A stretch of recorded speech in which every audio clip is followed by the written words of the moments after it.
صحیح تعلیم اور تربیت کی جائے. یہ دوسرا، تعلیم بھی ہو اور ساتھ میں تربیت بھی ہو. یاد رکھنا، تعلیم ہے اور تربیت نہیں ہے تو تعلیم تربیت کی کمی کو پور نہیں کر سکتی. ہاں، تربیت تعلیم کی کمی کو پور کر سکتی ہے. اگر بچے کی تربیت صحیح ہوئی ہے اور تعلیمی اعتبار سے کمزور ہے تو یہ تربیت اس کی تعلیم کو کیا کر دے گی؟ ڈھانپ دے گی. اس لیے بچے کی تربیت بہت ضروری ہے اور تربیت ہوتی ہے بچپن سے. تربیت کب سے ہوتی ہے؟ تربیت ہوتی ہے بچپن سے. اب یہ دوسرا حق ہے اولاد کا ماں باپ پر کہ اس کی صحیح تعلیم بھی ہو اور اس کی صحیح تربیت بھی ہو. تعلیم ہوگی تو بڑا ہونے کے بعد اس کو سمجھ میں آئے گا کہ میرے اوپر اللہ کا کیا حق ہے. اگر اس کی تعلیم ہوگی یعنی وہ تعلیم یافتہ ہوگا تو اسے معلوم ہوگا کہ محمد رسول اللہ کا میرے اوپر کیا حق ہے. اگر وہ تعلیم یافتہ ہوگا، اس کو صحیح تعلیم دی گئی ہوگی تو وہ جانے گا کہ میرے ماں باپ کے میرے اوپر کیا حقوق ہے. اگر وہ تعلیم یافتہ ہوگا، اس کو دنیا میں صحیح تعلیم دی گئی ہوگی تو وہ جانے گا کہ میری اولاد کے میرے اوپر کیا حق ہے. اگر اس کو صحیح تعلیم دی گئی ہوگی تو وہ جانے گا کہ میرے ماں باپ کے علاوہ بہن بھائیوں کے میرے اوپر کیا حق ہے. اگر اس کو صحیح تعلیم دی گئی ہوگی تو وہ جانے گا کہ بہنوں کا میرے اوپر کیا حق ہے، پڑوسیوں کا میرے اوپر کیا حق ہے، رشتہ داروں کا میرے اوپر کیا حق ہے، متعلقین کا میرے اوپر کیا حق ہے. اگر اس کو تعلیم نہیں دی گئی ہوگی تو وہ سب کی حق تلفی کرتا جائے گا. وہ تعلیم ہی کے ذریعے سے تمام کے حقوق ادا کرے گا.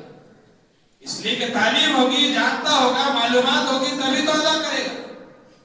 آج دنیا کے اندر سب سے زیادہ جھگڑے کی وجہ کیا بنتی ہے؟ آج ہمارے معاشرے میں بھائی بھائی کا دشمن، بہن بھائی کی دشمن، ماں باپ اولاد کے دشمن، اولاد ماں باپ کو اچھی نہیں لگتی. اس کی وجہ کیا ہے؟ آپس میں انتشار کیوں ہے؟ آپس میں دراڑیں کیوں ہیں؟ آپس میں محبتیں قائم کیوں نہیں ہیں؟ وہ اس لیے نہیں ہے کہ ہم نے اولاد کی صحیح تعلیم نہیں کی، اور جن اولاد کی تعلیم نہیں ہوئی وہ تمام کے حقوق کی ادائیگی میں پیچھے رہ گیا. اور ظاہر سی بات ہے، جب بھائی بھائی کا حق ادا نہیں کرے گا تو بھائی کے دل میں بھائی کی نفرت پیدا ہوگی. جب بھائی بہن کا حق ادا نہیں کرے گا تو بہن کے دل میں بھائی کی نفرت پیدا ہوگی. جب اولاد ماں باپ کے حقوق ادا نہیں کرے گی تو اولاد کے دلوں میں ماں باپ کے دلوں میں اولاد کی کوئی قیمت نہیں ہوگی. اور جب اولاد کے حقوق ادا نہیں کرے گی ماں باپ تو اولاد کے دلوں میں ماں باپ کی عظمت نہیں ہوگی. یہ تمام کے حقوق جب مارے جا رہے ہیں، اس لیے آج ہمارے دلوں میں نفرتیں اور دراڑیں پیدا ہو چکی ہیں. یہ معاشرے اس لیے پیچھے کہ ہمیں معلوم ہی نہیں ہے کہ کس کے کیا حق ہے.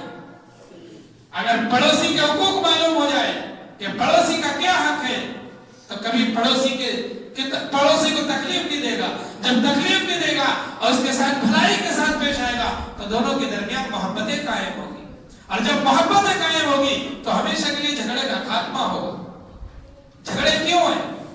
آپس میں پڑوسی سے راضی نہیں، بھائی بھائی سے راضی نہیں، اولاد ماں باپ سے راضی نہیں، ماں باپ اولاد سے راضی نہیں، بھائی بہن سے راضی نہیں، بہن بھائی سے راضی نہیں. وہ اس لیے ہے کہ ہر ایک کے حقوق حق تلفی کی جا رہی ہے، ہر ایک کے حقوق کو مارا جا رہا ہے. اس لیے جو ہے نفرتیں وجود میں آ رہی اور محبتیں ختم ہو رہی. اس لیے دوسرا حق کیا ہے؟ اس کے صحیح تعلیم کی فکر کرنا. تعلیم ہوگی تو سب کے حقوق کو جان کر وہ ہر ایک کے حقوق کو ادا کرے گا. بغیر علم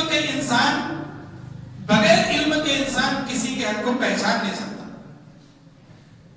ظاہر سی بات ہے، جب اس کو تعلیم دی جائے گی، اس کو ساری چیزیں سکھائی جائے گی تو بچپن سے لے کر بڑھاپے تک وہ تمام متعلقین کے حقوق کو جان کر ادا کرنے کی بھرپور کوشش کرے گا. اس کے پاس ہو نہ ہو لیکن وہ کسی کے حق تلفی نہیں کرے گا. اور ظاہر سی بات ہے، جب حق تلفی نہیں ہوگی تو محبتیں قائم رہے گی. جب محبتیں قائم ہوگی معاشرہ خود بخود سنور جائے گا. آج آپ دیکھیے اتنے پروگرام لیے جاتے ہیں اصلاح معاشرے کے نام پر. کائے کے نام پر؟ اصلاح معاشرہ، یعنی معاشرے کی اصلاح.